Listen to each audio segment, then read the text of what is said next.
Почитување. Полека, но сигурно, ДПМНЕ почна да се покажува своето вистинско лице. Стравот од се поизвестниот пораз кој ги чека на 24 март во Неготино излегува на површина. Сакаме да информираме јавност дека вчера вечер, за време на одржување на акција за плакетирање на СДМ Неготино, активистите без причина беа вербално нападнати од страна на истакнат активист на ДПМНЕ во Неготино.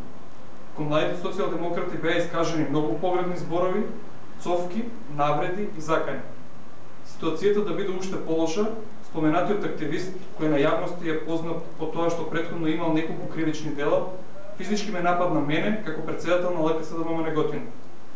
Нападот според мене е неоправдан чин, уште повеќе заради тоа што немаше никаков повод.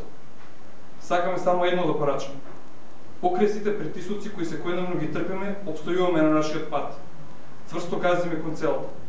Неуморно работиме на тоа ДПМНЕ да се замине од власт. Никаква нервозна реакција на луѓето од противничкиот табор не може да не забри. Ќе продолжиме да се бориме за голема победа на изборите на 24-ти. Вие од ДПМНЕ правете какви сакате работи, однесувајте се како сакате. Ние на 24 март ќе извојуваме победа во Неготино. Вас ќе ве стигне народната казна.